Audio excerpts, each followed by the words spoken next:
What's up guys, and welcome to the channel. It's Ioana here, founder and CEO of Supwell, where we help runners chase their goals. I'm excited today to break down some of the best daily trainer running shoes on the market today in summer 2023. This is a topic that is super exciting for me because while brands are dropping those plated shoes left and right, it's really the daily trainers that are at the core of our lineups, and those 4-mile runs, those 6-mile runs, you're just getting out there and moving, building that habit, building that ritual and that routine.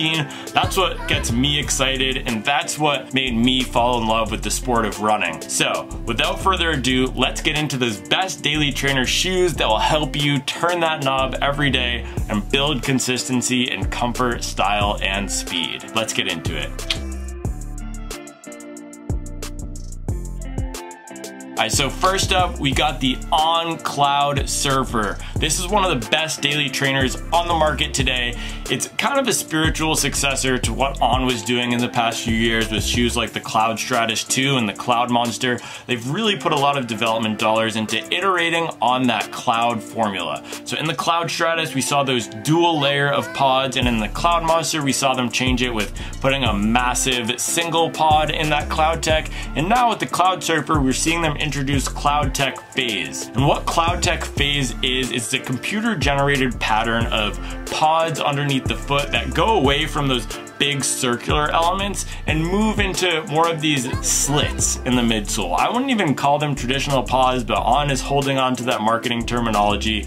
And the other big change that they've made here to pair with that Cloud Tech Phase is the Hyperion foam compound. We've seen them iterate it and soften it up throughout the past few shoes they've dropped. It's really dialed in here in this Cloudsurfer, and that's what's going to be the star of the show. You're going to get a nice softer feel than normal underfoot here. There's a really solid rocker. It almost reminds me of something like the Hoka Mach 5. And then as with every On shoe that I've owned, that upper is absolutely perfect. Nice buttery soft padding around the collar, and the lockdown is just beautiful.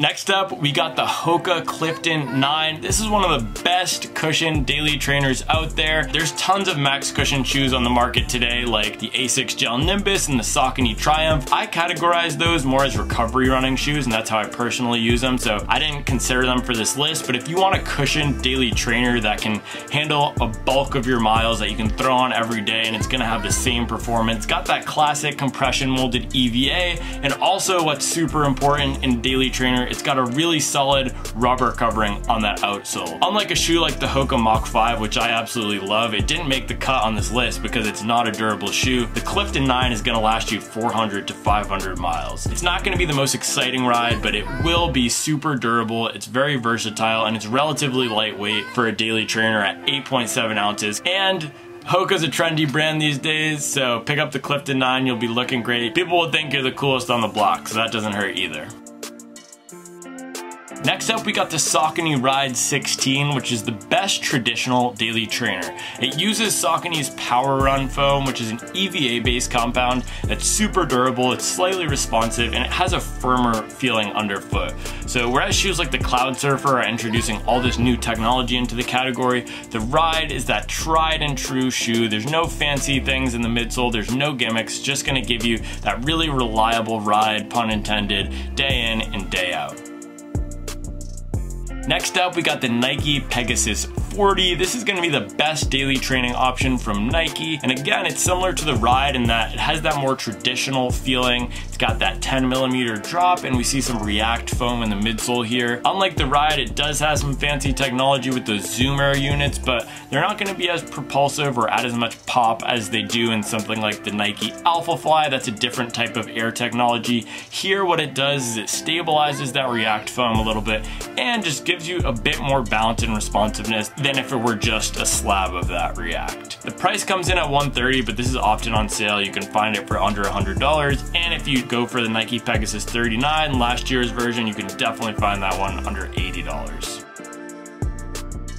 Next up, we got the Tracksmith Eliot Runner. This is the best looking daily trainer. I have 2 pairs of these. These things are fantastic. The ride is similar to something like the Peg or the Saucony ride, and that's gonna be a bit firmer, but the difference is Tracksmith is using a PEBA-based midsole here. It has a top layer of supercritical PEBA, which means it's been injected with gas to make it a bit softer and bouncier, and then a bottom layer of that firmer standard PEBA. What that means is out on the ride, it's gonna be a bit more responsive than some of those other traditional daily trainers, and it's also super supportive for walking around, and it looks great around town and for traveling.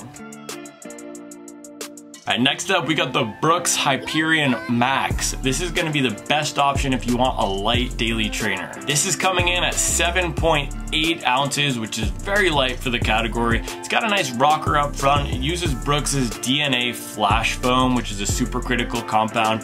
So it's bouncy, it's a bit firmer at slower paces, but when you pick it up and get into that faster daily range, it's really awesome. I put this also on the best non-plated up-tempo shoes list because it does a really good job at holding faster paces, especially if you're going to be doing some marathon pace efforts in your daily runs. The Hyperion Max is a great option for you. Next up, we got the Altra Torin 7. This is one of the best zero drop shoes on the market and certainly the best zero drop daily trainer. What that means is you got a flat platform. There's not going to be a difference in height between the heel and the forefoot. So if you're interested in experimenting with the zero drop shoe, the Torin is a great place to start. This is a long running series from Altra that prioritizes putting your foot in that natural position when you run. It does require building some strength in the lower legs if you're used to running in higher drop shoes, but it can help strengthen some of those muscles to round out your overall running. And so the way that I like to think about drops in shoes is rotating between different heights of drops in order to smooth out some of the weaknesses that I might have as a runner with my gait pattern or my stride. The shoe is using that Ego Max midsole, which is likely an EVA blend, and it's gonna give you a slightly responsive, highly cushioned feel. And this is coming in with a moderate amount of cushioning. It's in that 30mm range, so it's not gonna be that max cushion, but if you want to experiment with the zero drop shoe, Torin 7, great place to start. Alright, next up we got the Saucony Tempus. This is the best stability daily trainer. It's using a firmer cradle of Power Run foam, which is an EVA based foam, outside of that softer core of Power Run PB, which is a soft and bouncy PEBA. So what that does is the firmer outside is holding your foot in place, making the platform stable when you land, while that Power Run PB is giving you that pop, that boost, that boom when you pick up the pace to help you sustain a higher turnover. I had to shout out my wide footers out there. If you're looking for a great wide daily trainer, check out the Asics Novablast 3 wide. Novablast on its own is one of the best daily trainers out there, so it's awesome that it comes in that dedicated wide last. Novablast is gonna have a softer cushion feel underfoot, but still have a bit of a bounce and a pep to it if you wanna pick up the pace. This is definitely not a dedicated speed shoe, but great for those everyday miles where you wanna be comfortable, cushioned. You know, if you're doing marathon training, then this is an awesome shoe to help your legs feel fresh before that next hard training session. Last, the Saucony Axon 3 is the best affordable daily trainer. This comes in at $100 and it's using a lot of the same construction that we see in the ride, just with the simpler uppers and simpler overall materials, but that midsole is the same Power Run foam, that EVA based foam that's highly versatile and highly durable. It's got a good amount of cushioning and support, so if you want a shoe that's not going to break the bank, but that's going to be great for all of your everyday running needs, check out the Saucony Axon 3. Alright guys, there we have it. That's my list of the best daily trainers in summer 2023. Let me know in the comments if you've tried any of these, what you think. As always, thank you for watching, and I'll make sure to keep you up to date on the latest and greatest in performance running.